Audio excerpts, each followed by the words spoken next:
go ahead and connect this. Slide in the battery.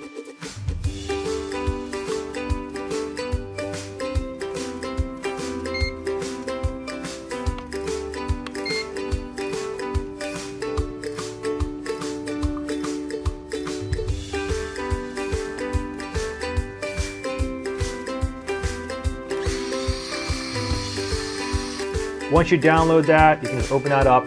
Now what you want to do is you want to go into your settings, into your Wi-Fi settings.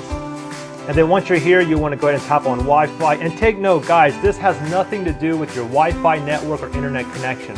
It's a direct connection right from your phone to the drone, okay? So no internet whatsoever. And then from here, here's the tricky part. I've seen other YouTube videos where they couldn't find the actual name. Well, it's a little bit difficult because it has nothing to do with the actual name of the drone, but they named this one MJX_H. So tap on that, give it a second to connect, and then we'll go ahead and open up the DROCON app. And then from here, we'll go ahead and tap on monitor.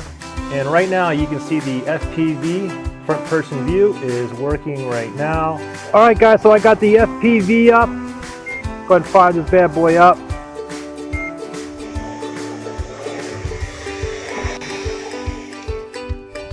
I think it's on setting number 1 right now. Let me go ahead and switch this up.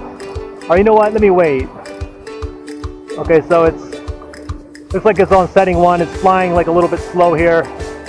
Let's go ahead and move the setting up to number 2 here.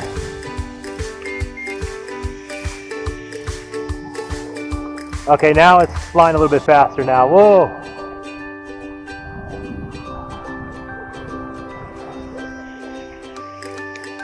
Go ahead and try a couple flips here.